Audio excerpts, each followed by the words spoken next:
2 ദിവസം മുന്നേ ഞാൻ ഒരു കസ്റ്റമേഴ്സിനെ കുറിച്ചൊരു വീഡിയോ ഇട്ടിട്ടുണ്ടായിരുന്നു. സോ, ആ സമയത്ത് അത് അത്യാവശ്യം നല്ല വ്യൂസ് പോയിട്ടുണ്ടായിരുന്നു. അത്യാവശ്യം എന്ന് വെച്ചാൽ 1000-ന് മുകളിലൊക്കെ. എന്നെ സംബന്ധിച്ച് അതൊക്കെ വലിയ കാര്യമാണ്. കാരണം ഞാൻ തുടങ്ങിയിട്ട് 2, 3 വീഡിയോ അല്ലേ ഇട്ട് തുടങ്ങിയിട്ടുള്ളൂ. സോ, അതുകൊണ്ട് എനിക്കത് നല്ല വലിയ കാര്യമായിട്ടാണ്. ആരും അങ്ങനെ തെറ്റിദ്ധരിക്കണ്ട.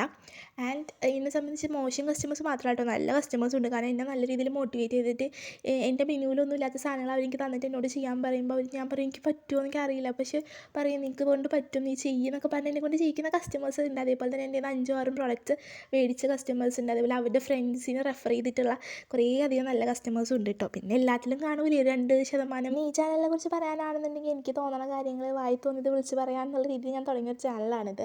ആൻഡ് ഇതിൽ എന്ത് കണ്ടന്റ് ഇടണം, എങ്ങനെ ഇത് മുന്നോട്ട് കൊണ്ടുപോകണം എന്ന് എനിക്കൊരു ഐഡിയ ഇല്ല. സോ, അപ്പോൾ നിങ്ങൾക്ക് വല്ല ഐഡിയ ഉണ്ടെന്നുണ്ടെങ്കിൽ കമൻറ്റ് ബോക്സിൽ പറയാം. അതുപോലെ തന്നെ എനിക്ക് 2, 3 ചാനലുകൾ ഉണ്ടായിരുന്നു. പക്ഷേ ഞാനത് നോക്കാതെ അതിൽ വീഡിയോ ഇടാതെ പിന്നെ ഞാൻ നോക്കാതെ അങ്ങനെ ആയിട്ടുണ്ടായിരുന്നു. അതേപോലെ തന്നെ ഞാൻ ഭയങ്കര ഇൻട്രോവേർട്ടാണ്. അതുകൊണ്ട് എന്നെ അറിയുന്നവരും എല്ലാവരും സബ്സ്ക്രൈബ് ചെയ്ത് കഴിഞ്ഞാൽ പിന്നെ എൻ്റെ ചിന്ത പോവുക, അയ്യോ അവരെന്നെക്കുറിച്ച് എന്ത് വിചാരിക്കും, ഞാൻ ഈ വീഡിയോയിൽ ഇങ്ങനെ പറഞ്ഞു കഴിഞ്ഞാൽ അത് അവരെ പറയുന്നതായിട്ട് തോന്നും. അങ്ങനെയുള്ള കുറേ പൊട്ട ബുദ്ധി കാരണം ഞാൻ കുറേ ചാനൽ സ്റ്റോപ്പ് ചെയ്തിട്ടുണ്ടായിരുന്നു. സോ, അപ്പോൾ ഞാൻ വിചാരിച്ചു എന്തായാലും ഒരു സീക്രട്ടായിട്ടൊരു ചാനൽ തുടങ്ങാം എന്ന് വിചാരിച്ചിട്ടാണ് ഈ ചാനൽ തുടങ്ങിയത്. ഇതിൽ എനിക്കിഷ്ടമുള്ള പോലെ പറയാമല്ലോ, കാരണം എന്നെ ഇവിടെ ആർക്കും അറിയില്ല. അതാണ് എൻ്റെ ഉദ്ദേശം. പിന്നെ ഞാൻ ആരോടും അങ്ങനെ സബ്സ്ക്രൈബ് ചെയ്യാൻ പറയില്ല. നിങ്ങൾക്ക് ഇഷ്ടപ്പെട്ടാൽ നിങ്ങൾ സബ്സ്ക്രൈബ് ചെയ്യുക, അല്ലാന്നുണ്ടെങ്കിൽ ചെയ്യണ്ട. അതാണ് എൻ്റെ പോളിസി. അപ്പോൾ ഓക്കെ, ബൈ.